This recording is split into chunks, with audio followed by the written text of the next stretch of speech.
What's up, guys? So hopefully you're having a good Saturday today, and we are heading into E3, and that's the exciting part. We technically have 1 week before it starts, so 1 week from today, we'll be talking about Jedi: The Fallen Order, and probably not much else from EA just because of their schedule. I'm hoping they have a surprise, but Jedi: The Fallen Order is probably what we'll be talking about a week from now. And then, of course, we'll head into E3. However, something very interesting is happening that we've been seeing, and those are those pre-E3 announcements, which have started to include one of the big three, which is Sony, right? They've done that.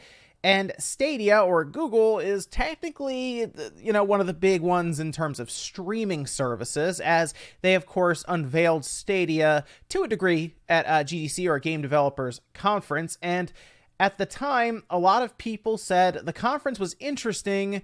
Even if you don't like streaming games, the idea is interesting with integration to YouTube and content creators and all kinds of stuff there. So, after looking around, it does look like Stadia is going to be jumping ahead of E3, as in they have an event coming up before E3 to show off all of the games that I guess they'll be launching with, most likely pricing and other stuff, but they're definitely going to show up with some games, because there's one that I've found out about that is going to get some people excited. Now, I want to stress, you still want to watch the Stadia showcase, even if you don't like streaming, mostly because the games there aren't just going to be on Stadia. And the one I'm going to show you today is going to get some people pretty excited. These rumors come to us courtesy of Liam Robertson, who, of course, has been making headlines with the George R.R. Martin stuff. They're going to be having an event, it seems, on Thursday, as June 6th. Now, the timing, of course, is because we're doing time zones and stuff, depending on where we are with that.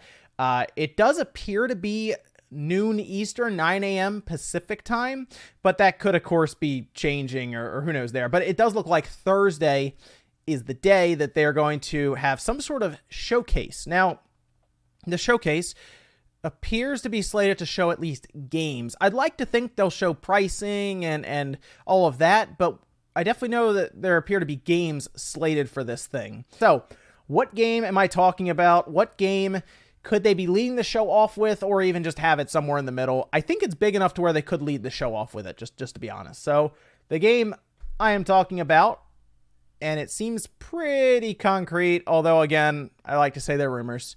The reason I say it's pretty concrete is because this developer has already teased the game, and we've already had some signs pointing to it existing in the source code, but Baldur's Gate 3 is going to be either a game they lead off with or a game they just show, like in midway through the Stadia event.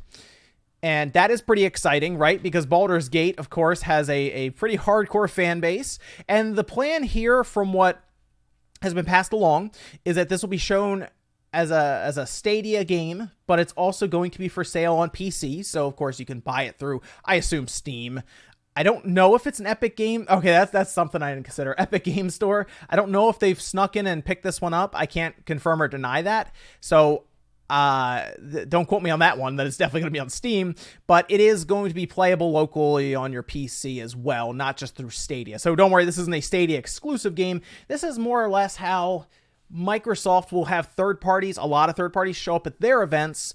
Stadia wants to show that they will have hardcore games like a Baldur's Gate 3 also available for people to play, right, on their event, on their Stadia platform through their event. So that's really exciting. Again, I'd like to also see some stuff from Sega, as we kind of talked about that partnership possibly being there.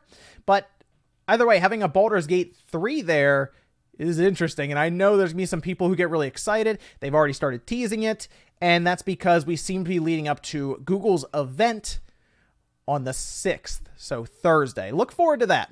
Exciting stuff, though, nonetheless, to see Stadia kind of shown off ahead of E3, and then I'll be curious people's their hands-on, most likely, at E3, because I'm still unsure of latency and everything with this. That's the thing. I don't know. I played the Assassin's Creed beta, and it worked well enough, but there was still a feeling of latency. So if we have games like Baldur's Gate working well enough through it, I think you will see some people just click a button and start streaming it if they have the, I guess, the internet you know, in their area for that. Now, we've also had some places talk about how we've already heard that the game announcements, price reveal and stuff was already coming this summer. It just appears that they wanted to jump ahead of E3 when a lot of people are going to be talking about other games and show it off. And that makes sense. That makes a lot of sense, and I get that. Again, these are all rumors, but again, Google Stadia has also said you don't have to wait much longer on their Twitter account, so I wanted to put this info out there ahead of time because I assume Monday or Tuesday they're going to announce that they are going to be showing this stuff off on Thursday, and they'll be showing Baldur's Gate 3. Exciting stuff, though, right? Exciting stuff, though. Let me know what you guys think about this down below, about Google Stadia potentially showing off Baldur's Gate 3, because I know some people are going to be excited about that. Quick note on Baldur's Gate 3, it appears it's going to PC first, and then possibly a year or so later, it could show up on consoles. So there you go. Look forward to that if you're a console gamer. But let me know what you guys think about this down below. Make sure you like the video if you enjoyed it, dislike it if not, and I'll see you guys next time.